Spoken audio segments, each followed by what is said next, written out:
So a woman had to vent letting us know how her daughter-in-law has been acting with her kids. She says, my daughter-in-law often drops off her 6-year-old twins from her previous marriage at my home. The kids always empty the fridge. I told my daughter-in-law my house isn't a free hotel. She smirked. The next day when I returned home, I couldn't open the door. I peeked through the window and saw my daughter-in-law inside.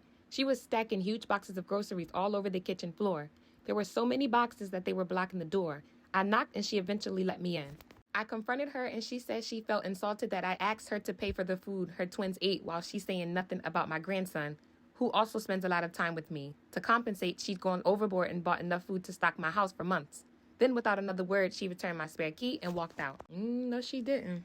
Mother-in-law says, I was completely speechless. While I appreciate the gesture, it felt excessive and almost like a silent protest against my earlier request. The sheer volume of food made me feel uncomfortable, as though my words had been taken far out of context. Since that day, my daughter-in-law has barely spoken to me. To make matters worse, my son is caught in the middle trying to mediate between us, but seemingly at a loss for what to do.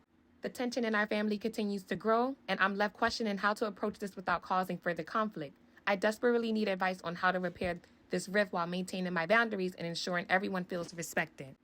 Well, mother-in-law, it sounds like you all need to sit down and have a family discussion and come to an agreement where she has to respect your boundaries, your house, and your rules. And it also sounds like her son, which seems like the baby father, needs to set boundaries to his own baby mother. But what are you all's thoughts?